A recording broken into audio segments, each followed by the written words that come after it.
Greetings, I am Commander 4 Matt Panel, and welcome aboard this Bracket 2 battlecruiser. Prepare to explore the Sothera system, a vast expanse at the edge of the multiverse. Traverse the stars and planets, tangle with warring factions, and witness the super void at the center of it all. But don't panic.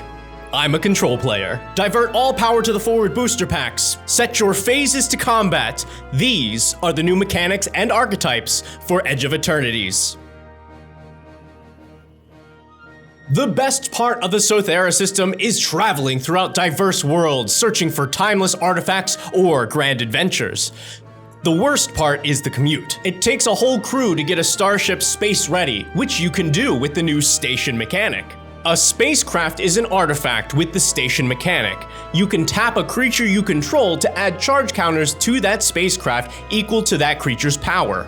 This can be done at sorcery speed, so during your main phase when there are no spells or abilities on the stack. As soon as your spacecraft has the listed number of charge counters or more, it gains the indicated ability. Many of them become creatures, which means they're ready for battle. But station isn't limited to spacecrafts. There are also planets. This is a new non-basic land type, and all of the planets in Edge of Eternities have station as well. Like spacecrafts, planets unlock more abilities with more charge counters, though none of them become creatures. On a new planet, establishing the lay of the land can be dirty work. You'd think, if space is a vacuum, that things would be a little less dusty. Let landers do the work of making first contact. Lander tokens are a brand new token type, like treasures or foods. They are colorless artifacts with this ability. Pay 2 mana, tap, and sacrifice it to search for a basic land and put it into play tapped. These handy tokens help ramp you to the moon, and you'll have plenty of ways to create them. You may feel a little summoning sick the first time you hit warp speed, but after just one turn cycle, or the right pair of boots, you'll feel good as new. Your spells can also make the jump to hyperspace with the new mechanic, Warp. To warp a spell, pay the alternative casting cost instead of the regular mana cost when casting it from your hand. The resulting permanent will be exiled at the next end step, but you can cast it from exile on a later turn. You can only warp a spell from your hand, so no time loops here. When a card says if a spell was warped this turn, it only cares that a spell was cast for its warp cost, even if that spell didn't resolve or you weren't the one to warp it. Have you ever thought about how tiny and insignificant your existence is in the scope of infinite space?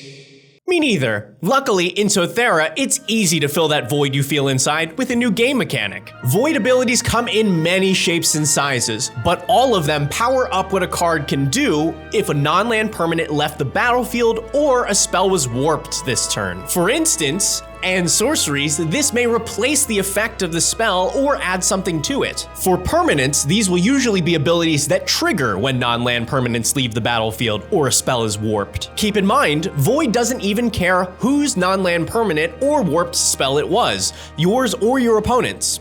If you haven't scheduled a trip to your local game store for an Edge of Eternities pre-release event, you should plan it. With your newfound knowledge of the set mechanics, you can choose which archetype will fit you best. White-blue second spell. The bonus you get from casting twice in a turn spells trouble for your opposition. Blue-black artifact control. Turn artifact synergies into winergies by grinding out your opponent's resources. Black-red void.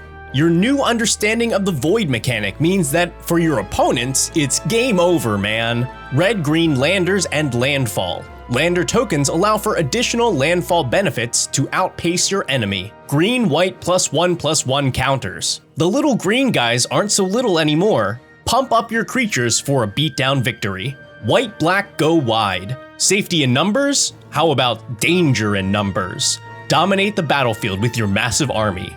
Blue-red artifact aggro. Overwhelm your opponent with a light speed attack of efficient artifact synergy. Black-green graveyard. Can you truly fall in battle if there's no up in space? You're never out of the game with your graveyard as a resource. Red-white space stations. Assemble a crew and prepare unstoppable starships for liftoff with the new station mechanic. Green-blue ramp. Control the most powerful ships and creatures in the galaxy with an abundance of mana at your disposal. Experience the set for the very first time at a pre-release event. Use the store locator or companion app to find an event near you. Play on MTG Arena on July 29th and everywhere August 1st.